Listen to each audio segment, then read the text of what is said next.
দর্শক সবাইকে আমন্ত্রণ জানাচ্ছি বৈশাখী টিভির স্বাস্থ্য বিষয়ক সাপ্তাহিক আয়োজন এসপি হসপিটাল নিবেদিত সরাসরি ডাক্তার এই অনুষ্ঠানে আপনাদের সঙ্গে রয়েছে আমি জান্নাতুন নূর নাইমা। দর্শক, শিশুদের নানা ধরনের স্বাস্থ্যগত সমস্যা রয়েছে যা অনেক সময় আমরা এড়িয়ে যাই, কিন্তু সঠিক সময়ে সঠিক রোগ নির্ণয় করে কিন্তু এদের সফল চিকিৎসা করা সম্ভব। আজ আমরা কথা বলবো শিশুদের ইউরোলজিক নানা ধরনের সমস্যা নিয়ে, এবং আমাদের আজকের বিষয় হচ্ছে শিশুদের মূত্রত্যাগে বা প্রস্রাবে নানা ধরনের সমস্যা এবং প্রতিকার। এবং এই গুরুত্বপূর্ণ বিষয় নিয়ে আলোচনা করার জন্য অনুষ্ঠানে আমাদের সাথে যুক্ত হয়েছেন একজন বিশেষজ্ঞ চিকিৎসক। আমাদের সাথে আজ রয়েছেন ডক্টর মোহাম্মদ সাদরুল আলম, শিশু ইউরোলজিস্ট ও হেলথ ইকোনমিস্ট, অধ্যাপক শিশু সার্জারি বিভাগ, ঢাকা মেডিকেল কলেজ। দর্শক, আপনারাও চাইলে আমাদের সাথে অংশগ্রহণ করতে পারেন স্ক্রিনে দেখানো নম্বরে ফোন করে। আমাদের বিশেষজ্ঞ চিকিৎসক আপনাদের প্রশ্নের উত্তর দেওয়ার চেষ্টা করবেন। স্যার, আপনাকে স্বাগত। কেমন আছেন? আলহামদুলিল্লাহ, এবং সকল দর্শককে শুভ সকাল ও আসসালামু আলাইকুম। ওয়ালাইকুম আসসালাম। স্যার, যেটা বলছিলাম যে আজকে আমরা শিশুদের ইউরিন নিয়ে আমরা অনেক ধরনের কথা বলবো, তো প্রথমে একটু আপনার কাছে জানতে চাই যে দিনে আসলে কতবার ইউরিন করাটা স্বাভাবিক শিশুদের জন্য? শিশুদের অ্যাকচুয়ালি কতবার ইউরিন পাস করবে বা প্রস্রাব করবে সেটা নির্ভর করে তার বয়সের উপর নির্ভর করে। তো অ্যাভারেজ যদি আমরা শিশুদের 4-5 বছরে বলি যে 2-3 ঘন্টা পর পর তারা ইউরিন পাস করাটাই হচ্ছে স্বাভাবিক। ওকে স্যার, ইউরিন যদি অতিরিক্ত দুর্গন্ধময় হয় বা একটু যদি কালার অন্যরকম হয়, সেটা কতটুকু ঝুঁকিপূর্ণ বলে মনে করেন আপনি? এইটা একটা খুব ইম্পর্ট্যান্ট কোশ্চেন্স, যেটা আমাদের দেশের শিশুদেরকে প্রায়ই বাবা মারা এসে বলে যে আমার শিশুর প্রস্রাবের একটু দুর্গন্ধ বেশি, বাথরুমে গেলে আবার আরেকজন যেতে চায় না, অথবা একটু কালারটা চেঞ্জ হয়েছে। দুর্গন্ধ হয় সাধারণত যদি প্রস্রাবটা মূত্রথলিতে বা কোথাও আটকিয়ে থাকে, স্টেসিস হয় যেটাকে আমরা মেডিকেল টার্মে বলি, সেই ক্ষেত্রে ইনফেকশন হতে পারে। ইনফেকশনের কারণে মেনলি দুর্গন্ধটা বেশি হয়, আর অন্যান্য কারণে হতে পারে, তবে ইনফেকশনের কারণে দুর্গন্ধ হওয়ার সম্ভাবনাটা বেশি। আর কালার চেঞ্জটা স্টেসিসের কারণে যদি অনেক সময় যে কালার চেঞ্জ বিভিন্ন ধরনের হতে পারে, যে ক্লাউডি ইউরিন, বাতের মার হালকা পাতলা করলে যেরকম এরকম সাদা একটা ইউরিন হতে পারে, হলুদছে হতে পারে, লালচে হতে পারে। তো এগুলি ক্লাউডি ইউরিন সাধারণত ইউরিনারি ট্র্যাক্ট অবস্ট্রাকশনের কারণে হয়ে থাকে। আর হলুদ ইউরিন যদি পানি কম খায় বা একটু কনসেন্ট্রেটেড ইউরিন হয়, সেই ক্ষেত্রে হওয়ার সম্ভাবনা একটু বেশি। আর লালচে ইউরিন আমরা সাধারণত চিন্তা করি যে কোনো কারণে, যেটাকে আমরা বলি হেমাচুরিয়া, এবং হেমাচুরিটা সাধারণত স্টোন বা কোনো ট্রমা বা ফরেন বডির কারণে হওয়ার সম্ভাবনাটা বেশি। ওকে স্যার, আপনি ইউরিন ইনফেকশনের কথা বলছিলেন, একটু আপনার কাছে জানতে চাই যে এই শিশুদের ক্ষেত্রে ইউরিন ইনফেকশনটা আসলে কতটুকু ঝুঁকিপূর্ণ, বা এটা আপনারা আসলে কী টেস্টের মাধ্যমে নির্ধারণ করে থাকেন? ইউরিনারি ট্র্যাক্ট ইনফেকশন শিশুদের জন্য একবার হলেই সেটা একটা চিন্তার বিষয়। আমরা যেই জিনিসটা চিন্তা করি যে শিশুদের ইউরিনারি ট্র্যাক্ট ইনফেকশন যদি হয়, সেটা দুই ধরনের হতে পারে, upper urinary tract, lower urinary tract. Upper urinary tract, lower, যে ইনফেকশনটা আপার ইউরিনারি ট্র্যাক্টে হলে ওরা কিডনির উপরে একটা ফাইব্রোসিস করে, আমরা বলি বোঝানোর জন্য, যেটা সাপ মেরে আসে। তো এই যে প্রতিবারই যদি ইনফেকশন রিকারেন্ট হতে থাকে, তখন কিন্তু কিডনি ড্যামেজ হওয়ার সম্ভাবনা থাকে এবং এন্ড স্টেজ রেনাল ডিজিজ হয়। কিন্তু লোয়ার ইউরিনারি ট্র্যাক্ট ইনফেকশন যেটা হয়, সেটা আপনারা সাধারণত দেখবেন যে বাচ্চা প্রস্রাব করার আগে কান্নাকাটি করে, যারা একটু কান্না করে তার জ্বর আসতে পারে, এবং তার প্রস্রাব করার সময় সে যে একদম খুব ভালো সহ্য করে সে কান্না না করে একটু স্ক্রিমিং করে, মোড়ামুড়ি করে আমরা যেটাকে বলি, এই ধরনের সমস্যাগুলি মারা আয়সা বলে। তো ওই সময় আমরা বুঝতে হবে যে তার ইউরিনারি ট্র্যাক্ট ইনফেকশন হওয়ার সম্ভাবনা থাকে। এইটা যদি হয়, আমরা ডায়াগনোসিস করার জন্য যেটা আগে প্রথমে হিস্ট্রিটা নেই, যে উনি জন্মের প্রথমে মার পেট থেকে হিস্ট্রি নেওয়া হয় যে ওখানে অ্যানোমালি স্কিনে তার কোনো সমস্যা পাওয়া গিয়েছিল কিনা। যদি পাওয়া না যায়, জন্ম হওয়ার পর তার ইউরিন কতক্ষণে পাস করেছে, 1-2 ঘন্টা পর পর ইউরিনটা পাস করছে কিনা, প্রতিদিন প্রস্রাব করছে কিনা, এবং তার অভ্যাসটা কীরকম, যদি ইউরিন করার সময় সে স্ক্রিমিং করে কিনা বা কান্না করে কিনা, তার গায়ে জ্বর আসে কিনা। পাশাপাশি ইউরিনের সাথে একটা জিনিস জড়িত, সেটা হচ্ছে যে বাউল মুভমেন্ট, অর্থাৎ তার পায়খানাটাও ঠিক মতো হচ্ছে কিনা, এটাও একটা হিস্ট্রি নেওয়ার পরে আমরা এক্সামিন করি। এক্সামিনের পরে আমরা যে তার ইনফেকশন হলো কিনা এটা confirmatory routine microscopic examination of the urine এবং কালচার সেন্সিটিভিটি, যেটা সবাই জনসাধারণ সবাই জানে যে কালচার সেন্সিটিভিটি করে আমরা সেটা তার পরবর্তীতে অ্যাকুরেট ট্রিটমেন্ট আমরা করে থাকি। ওকে স্যার, আপনি বাউল মুভমেন্টের কথা বলছিলেন, একটু বিস্তারিত জানতে চাই যে ইউরিন ইনফেকশন হলে কি বাউল মুভমেন্টে প্রবলেম হবে শিশুদের ক্ষেত্রে? ইউরিন ইনফেকশন হলে সকল ক্ষেত্রেই বাউল মুভমেন্ট থাকবে এমন নয়, কিন্তু বাউলের যদি মুভমেন্টের সমস্যা থাকে, যদি রেগুলার সে বাউল মুভ না করে এবং যদি কনস্টিপেশন থাকে, সেই ক্ষেত্রে তার ইউরিনারি ইনফেকশন অথবা অন্য প্রবলেম হওয়ার সম্ভাবনা বেশি থাকে। চান্সেস বেশি থাকে। এবং সেই ক্ষেত্রে আমরা বলি যে ব্লাডার বাউল সিনড্রোম একটা আছে, যেটাতে আচ্ছা। অনেকেই সেটাতে লক্ষ্য করে না। যার কনস্টিপেশন থাকে তার কিন্তু ইউরিনারি সিমটম ভালো হওয়ার একটু দেরি করে হয়। সেই কারণে কনস্টিপেশনটা যদি আগে ঠিক করা হয়, সেই ক্ষেত্রে ইউরিনের প্রবলেমগুলি ওকে ভালো হওয়ার স্যার, চান্স। এটা যেন বারবার রিকারেন্ট না হয় শিশুদের ক্ষেত্রে, সেক্ষেত্রে কি ঘরোয়াভাবে তাদের অভিভাবকদের কোনো প্রতিরোধমূলক ব্যবস্থা নেওয়া প্রয়োজন কিনা?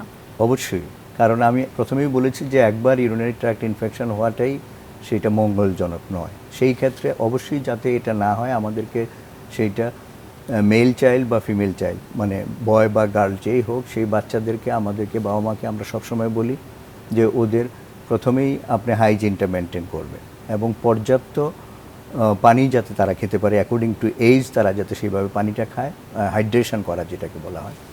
এবং তাদের জেনিটালিয়া বা ইউরিনারি যে নালী সেটাকে পরিষ্কার করে রাখা, ওখানে যাতে ইচিং না হয় সেটাও দেখা, হাইজিনটা মেনটেন করা, এক কথা আমরা যে জিনিসটা বলি।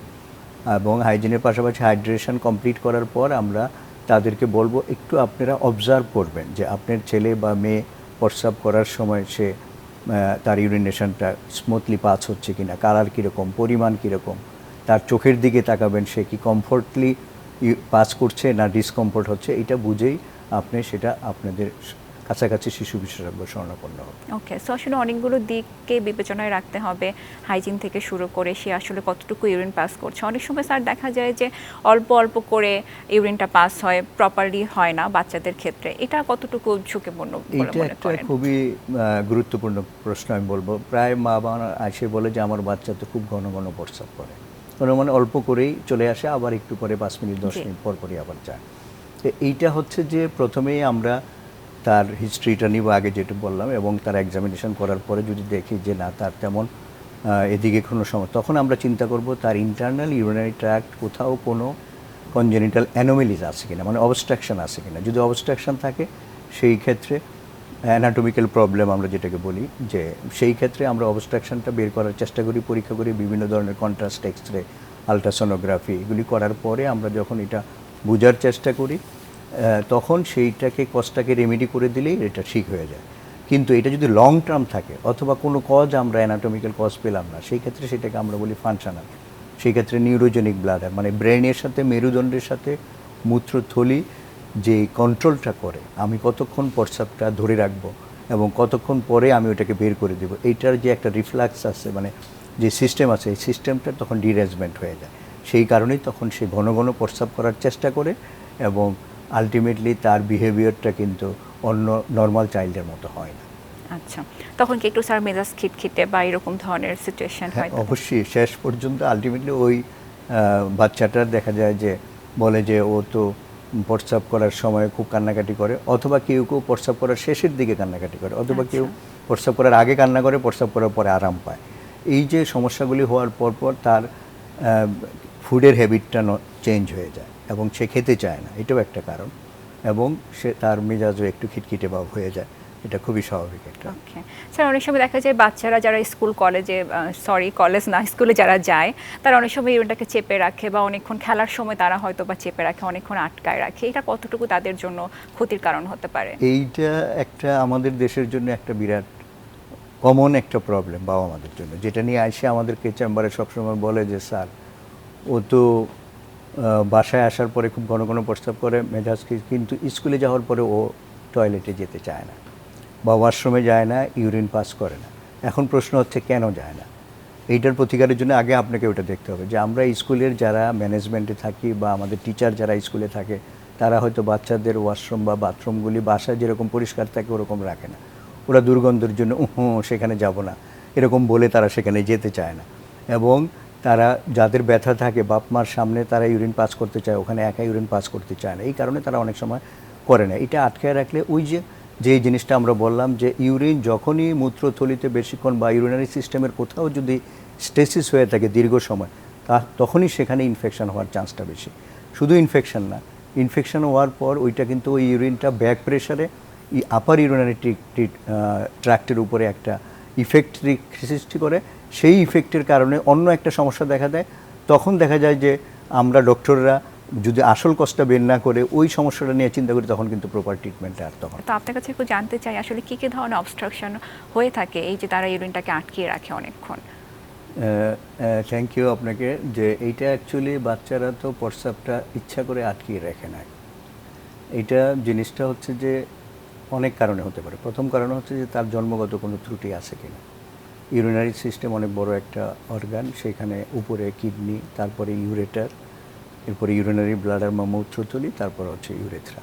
এই চারটা জিনিস, এটাকে আবার দুভাগে ভাগ করছে, আপার ইউরিনারি ট্র্যাক্ট এবং লোয়ার ইউরিনারি। এই ইউরিনারি ট্র্যাক্টের প্রস্রাব তৈরি হওয়ার পরে কিডনি থেকে যখন নালি দিয়ে এটি মূত্রথলিতে আসে এবং মূত্রথলি থেকে বের হয়ে আসে, এখানে যে কোনো একটা রাস্তায় যদি সে গঠনগত বা স্ট্রাকচারাল বা অ্যানাটমিক্যাল তার কোনো অবস্ট্রাকশন হয়, সেই ক্ষেত্রে স্টেসিস হতে পারে। আমরা যদি একেবারে উপর থেকে আসি নিচের দিকে, তাহলে প্রথমেই আমরা বলবো যে পেলভি ইউরেটার জাংশন অবস্ট্রাকশন। এবং ইউরেটারটা এটা খুব কমন, এবং ইউরেটারের ভিতরে কোনো স্ট্রাকচার, কোনো স্টোন, কোনো পলিপ, ইন্টারনাল, এগুলি দিয়ে সেটা বন্ধ থাকতে পারে, কোনো গ্রোথ। আর নিচের দিকে বেসিকও ইউরেটারিক জাংশন অবস্ট্রাকশন, অর্থাৎ যেটা মূত্রথলি এবং ইউরেটারের সাথে যে জাংশনটা, সেখানে একটা অবস্ট্রাকশন, একটা বাল্ব থাকে, সেই বাল্ব পপ আপ বাল্ব বলি আমরা, সেই বাল্বের অ্যাকশানে যদি ইনকম্পিটেন্স হয় তখনও কিন্তু ইউরিনটা উপরে উঠে যায়, এটাকে বিউয়ার বলে, এবং তখন ইউরিন কিছু থেকে যায়।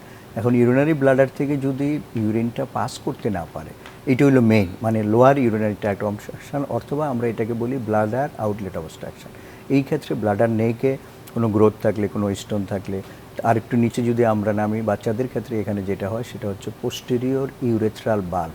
আমরা শুধুমাত্র সবাই জানি হার্টেরই বাল্ব আছে, যে জন্মের পরে বাল্বটা আছে, কিন্তু এখানে ইউরিনারি সিস্টেম নর্মালি থাকে না, কিন্তু অনেক সময় কারো কারো পোস্টেরিয়র ইউরেথ্রাতে বাল্ব থাকে। এই বাল্বের কারণেই কিন্তু ইউরিনটা সে পাস করতে পারে না এবং তার বিভিন্ন সমস্যা থাকে। আরও যদি নিচের দিকে নামি, ইউরেথ্রাল স্ট্রাকচার কনজেনিটাল হতে পারে, ট্রমার কারণে, স্টোনের কারণে সেটা বন্ধ হতে পারে। এবং আরও নিচে নামার পরে যেটা ওপেনিং, যেটাকে আমরা বলি এক্সটার্নাল ইউরেথ্রাল ওপেনিং, এই ওপেনিংটা যদি নর্মালি স্টোনস্ট হয়, ছোট হয়ে থাকে জন্মগতভাবে, তাতেও হতে পারে। তারপরেও আরও বাহিরের দিকে মেল চাইল্ডের ক্ষেত্রে আরও একটা জিনিস সমস্যা যেটা হয়, সেটা হচ্ছে যে প্রিফিউজ যেটা থাকে, যেটাতে মুসলমানি করে আমরা ফেলে দেই, সেটা হচ্ছে ওই প্রিফিউজ যদি খুব টাইট থাকে, যেটাকে আমরা ফিমোসিস বলি, সেই কারণেও কিন্তু ইউরিন স্টেসিস করতে পারে, এবং পরবর্তীতে ইনফেকশন এবং আরও ব্যাক প্রেশারের কারণে বিভিন্ন ডিজিজ দেখা দিতে পারে। খুব চমৎকার করে স্যার আপনি অনেকগুলো অবস্ট্রাকশনের কথা বললেন। তো আপনার কথা শুনে বোঝা গেল যে আসলে জন্মগতভাবেও মূত্রনালীর অনেকগুলো প্রবলেম নিয়ে বাচ্চারা জন্মগ্রহণ করতে পারে।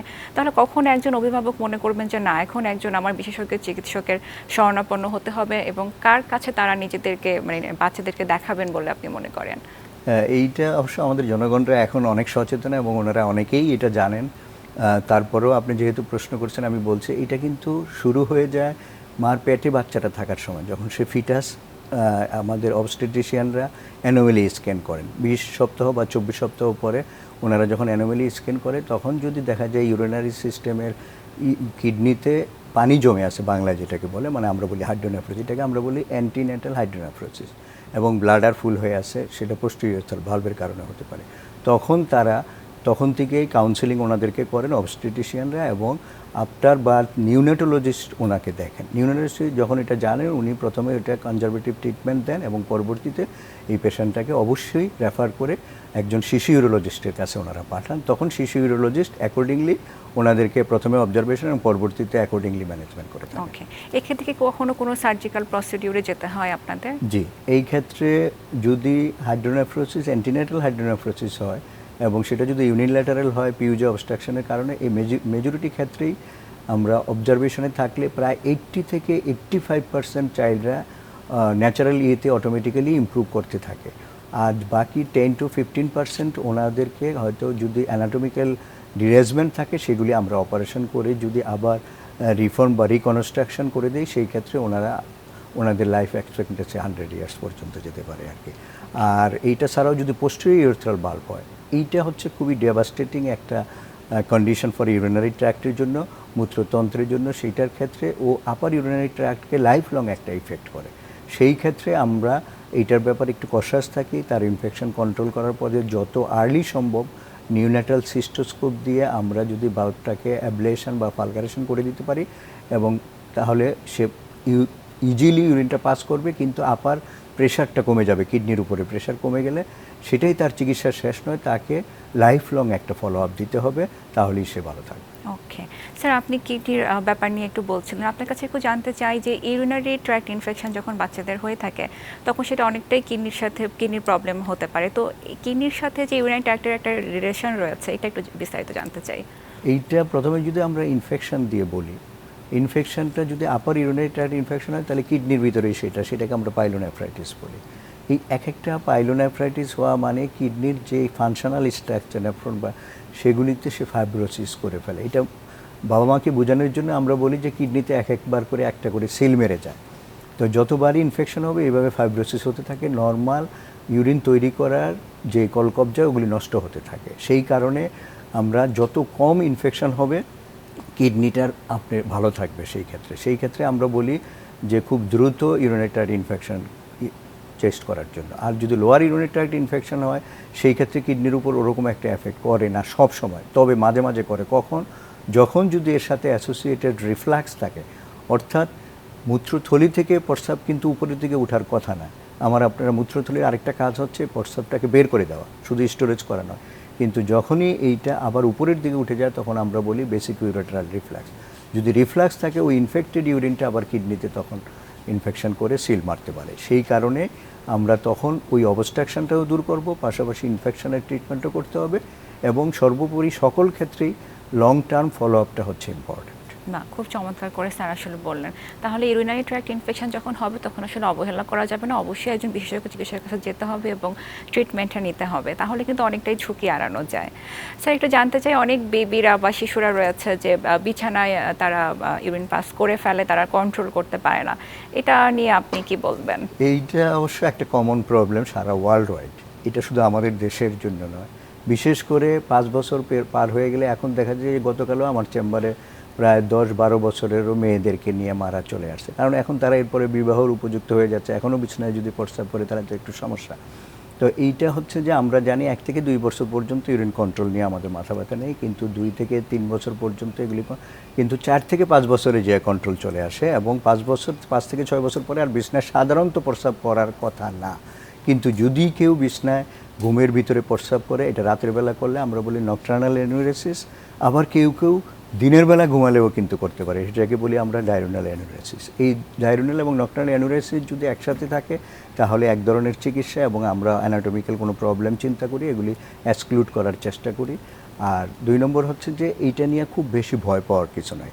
এটা হচ্ছে যে একটু ধৈর্য সহকারে যদি শিশু ইউরোলজিস্ট এবং অথবা শিশু নেফ্রোলজিস্টের কাছে বাবা মারা সবসময় ফলো আপ দেন, এবং কতগুলি সিস্টেম আছে, আমরা first line treatment, second line treatment, third line treatment, এভাবে স্টেপ বাই স্টেপ যদি আমরা কিছু কাজ করি, এখানে কিছু ফার্মাকোলজিক্যাল ট্রিটমেন্ট অনেক সময় লাগে। সবচেয়ে বেশি হচ্ছে সাপোর্ট, সাইকোলজিক্যাল সাপোর্ট, এবং কিছু কনভেনশনাল ট্রিটমেন্ট আমরা দিই, যে তাকে সে অ্যাকচুয়ালি বের করতে হবে রিসার্চ করে সে কতক্ষণ পরে ঘুমানোর পেশাব করে, বাবা মাই সেটা বের করবে। ঠিক তার আগে তাকে ঘুম থেকে উঠে একবার পেশাব করাবেন, কিন্তু তার আগে আরেকটা কথা, ঘুমের আগে ইভিনিংয়ে তাকে পানির পরিমাণ জোর করে খাওয়ানো যাবে না, পরিমিত দিতে হবে। 2 নম্বর হচ্ছে তাকে প্রস্রাব করে ঘুমাতে হবে, এবং যখন সে প্রস্রাব করবে তার ঠিক 5-10 মিনিট আগে এগুলি একটা বের করে তাকে একবার প্রস্রাব করানোর পরে সাধারণত দেখা যায় 80 থেকে 85% ইমপ্রুভ হয়ে যায়। তারপরেও যদি না হয় আমরা স্ট্রাকচারাল কোনো সমস্যা আছে কিনা দেখি, সেটাকে রেমেডি করি। এরপর স্ট্রাকচারাল কোনো সমস্যা নেই, কিন্তু তারপরে হচ্ছে ওই যে বললাম নিউরোলজিক্যাল কিছু সমস্যা থাকতে পারে, ফাংশনাল, সেই ক্ষেত্রে এগুলিকে একটু লং টার্ম আমরা যদি কিছু মূত্রথলির রেস্ট আমরা দেই, কিছু ড্রাগ আছে সেটা দিই, এবং ইজিলি যাতে সে এটাকে বের করতে পারে, তার অভ্যাসটাকে নর্মালি ফিরিয়ে আনার জন্য আমরা কিছু ফার্মাসিউটিক্যাল ট্রিটমেন্ট দিয়ে থাকি। সেই ট্রিটমেন্টগুলি করার পরেই কিন্তু মেজরিটি ক্ষেত্রেই বাচ্চাগুলি ভালো হয়ে যায়। ওকে স্যার, আপনি বলছিলেন যে আপনাদের কাছে অনেক এই ধরনের পেশেন্টরা এসে থাকে যারা অনেক বড় হয়ে যাচ্ছে, 10 বছর হয়ে যাচ্ছে বা তারও বেশি, কিন্তু তারা ইউরিনটা পাস করছে বিছানায়। এছাড়া আর কী ধরনের সমস্যা নিয়ে আপনাদের কাছে পেশেন্টরা বেশি এসে থাকেন? এছাড়াও ধরেন আমাদের কাছে যেগুলি আসে, যে আমরা যদি মেল চাইল্ড বলি, খুব কমন জিনিস যেটা হচ্ছে যে বলবে যে আমার ছেলে তো সে, আমরা জানি যে পুরুষাঙ্গের আমরা মাথা দিয়ে ওপেনিংটা দিয়ে আমরা পেশাব করি, বলে যে ও নিচের দিকে পেশাব করে, মানে মেয়েদের মতো পা ভিজে যায়, তার মানে আমরা বুঝতে হবে ছিদ্রটা তার মুখে নাই, জায়গা মতো নেই, এটা নিচে আছে, এটাকে আমরা হাইপোস্পিডিয়াস বলি, যেটাকে বাংলাদেশের আমাদেরকে যেটাকে বলা হয় খোদাই সুন্নত বা পয়গাম্বরী সুন্নত, যে চামড়া থাকে না, আসলে এটা কোনো ক্রেডিটেবল জিনিস নয়। এটা হচ্ছে একটা এক্সটার্নাল জেনিটালিয়ার হ্যান্ডিক্যাপ। এইটাকে বারবার অপারেশন করে আমরা একটা নর্মাল ফেলাসের বা পেনিসের মতো তৈরি করার চেষ্টা করি। আরও যেটা চলে আসে সেটা হচ্ছে যে ইউরিনারি মানে নাভির নিচ থেকে এবং যে মূত্রথলিটাই তৈরি হয়নি সেটা এক্সপোজ হয়ে আছে, এটাকে আমরা বলি ব্লাডার এক্সটোপি এপিসপেডিয়াস কমপ্লেক্স। এটা একটু জটিল সার্জারি, খুব ব্যয়বহুল সার্জারি। এই ক্ষেত্রে আমরা এগুলিকে স্টেজ বাই স্টেজ অপারেশন করে নতুন করে তৈরি করলে মেজরিটি ক্ষেত্রে আমরা ঠিক করে ফেলতে পারি। যদি ফিমেল চাইল্ডের ক্ষেত্রে আমরা আসি, ফিমেল চাইল্ডরা যেগুলি বেশিরভাগ নিয়ে আসে সেই ক্ষেত্রে দেখা যায় যে তাদের এই ইউরিনারি সিস্টেমের ভিতরে আমাদেরকে দেখা যায় নিউরোজেনিক ব্লাডারের কন্ডিশনটা বেশি থাকে। অনেক সময় অনেক ফিমেল চাইল্ডরা পা দিয়ে হিল দিয়ে প্রস্রাবটা আটকায় রাখার চেষ্টা করে, যেটাকে আমাদের ভাষায় ভিনসেন্ট কার্সি বলি আমরা, যে তাদের ব্লাডার থাকলে ওরকম করতে পারে। এবং ফিমেল চাইল্ডদের ক্ষেত্রে যদি তাদের যদি অনেক সময় যে ইউরেথ্রাটা যেটা থাকে কনজেনিটাল ইউরেথ্রাল স্টেনোসিস বা ন্যারোয়িং থাকতে পারে, সেই ক্ষেত্রেও কিন্তু তাদের এই প্রবলেমটা হয়। আর আগে যেগুলি কনজেনিটাল অ্যাভারেজ আপার ইউরিনারি ট্র্যাক্টে বলেছে সেগুলি তো সবার জন্যই আছে, এগুলি আমরা সাধারণত বেশিরভাগ ফেস করে থাকি। আর ফিমেল চাইল্ডের ক্ষেত্রে ইনফেকশনের রেটটা একটু বেশি হয় এবং ওদের ক্ষেত্রে যতবার ইনফেকশন হয় এদের ভিতরে 1/3 কেসে বা 40% কেসেরই রিফ্লাক্স থাকে। এই রিফ্লাক্সটা কিন্তু আবার একটু লং টার্ম চিকিৎসা এবং ফলো আপ যাওয়ার পরে কারো অপারেশন লাগে, কারো অপারেশন নাও লাগতে পারে। ওকে, সাধারণত স্যার কী কী ধরনের ডায়াগনোসিসের জন্য আপনারা কী কী ধরনের টেস্টগুলো করে থাকেন? আমরা প্রথমে রুটিন টেস্ট করি, যে ব্লাডের ভিতরে তার হিমোগ্লোবিন কেমন আছে, ক্রিয়েটিনিন কেমন আছে, ইউরিয়া কেমন আছে, এটা দেখি। এবং আমরা ইউরিনের কিছু রুটিন টেস্ট করি, রুটিন মাইক্রোস্কোপিক্যাল এক্সামিনেশন, ওই ক্যাস্ট দেখে আমরা বুঝি যে তার ইনফেকশনটা অ্যাকচুয়ালি কোন জায়গায়, এটা দেখেই কিন্তু আমরা ইন্টারপ্রিটেট করতে পারি। এরপরে আমরা কালচার সেন্সিটিভিটি কোন অর্গানিজমের মাধ্যমে হলো, অ্যান্টিবায়োটিক দিচ্ছে ভালো হচ্ছে না, আবার দিচ্ছে রেজিস্ট্যান্ট, আমরা এখন জানি অ্যান্টিমাইক্রোবিয়াল রেজিস্ট্যান্স এখন সারা ওয়ার্ল্ডের একটা ক্রাইম নিড। আর তারপরে আমরা যেই জিনিসটা করি আলট্রাসোনোগ্রাফি, এটা একদম নন ইনভেসিভ একটা টেস্ট। আলট্রাসোনো করলে আমাদেরকে একটা ভালো ক্লু দিতে পারে এবং অনেক কিছু আমরা ডায়াগনোসিস করতে পারি। তখন ওই আলট্রাসোনোর ক্লুর পরে আমরা কন্ট্রাস্ট এক্সরে করে ওই অ্যানাটমিটা এবং ফাংশনাল এবং অ্যানাটমিক্যাল ডিফেক্টগুলি আমরা বের করার চেষ্টা করি। কারো ক্ষেত্রে কন্ট্রাস্ট সিটিও লাগে, এমআরআইও করতে হতে পারে। এবং পরবর্তীতে যদি আমরা কোনো কিছু ডায়াগনোসিস করতে পারি, ফাইনালি আমাদের আরেকটা ডায়াগনোসিস টেস্ট আছে, সেটা হচ্ছে ল্যাপারোস্কোপি এবং সিস্টোস্কোপি। এগুলি হচ্ছে ডায়াগনস্টিক্যালিও আমাদের এই জিনিসগুলি করার পর আমরা কনফার্মেশন করতে পারি। তাহলে অনেকগুলো আসলে আপনি টেস্টের কথা বললেন, যেগুলো আসলে আমাদের সবারই জানাটা খুব জরুরি। স্যার, আপনি তো অনেকগুলো সমস্যার কথা বললেন, যার মূত্রত্যাগজনিত নানা ধরনের সমস্যা। একটু জানতে চাই, এই যে এত সমস্যাগুলো হয়ে থাকে শিশুদের মধ্যে, এগুলোর আসলে সাধারণ কারণটা কি? ছোট করে জানতে চাই। এইটা সাধারণ কারণটা কি, অ্যাকচুয়ালি এটা তো মানুষের পক্ষে আমরা ডাক্তার হিসেবে যতটুকু জানতে পেরেছি সেগুলির বেশ কয়েকটা কারণ। একটা কারণ হচ্ছে আমাদের যে বাচ্চাটা যখন জন্ম হচ্ছে ডেভেলপমেন্টাল অ্যানোমেলিস হতে পারে, তার এমব্রায়োজেনেসিসে যদি কোনো ডিফেক্ট হয়। এই এমব্রায়োজেনেসিসের ডিফেক্টে আবার দুইভাবে নির্ভর করে, একটা হচ্ছে মার অ্যানাটমি এবং মার বিহেভিয়ার, মা কী খাচ্ছে সেগুলির উপর নির্ভর করে।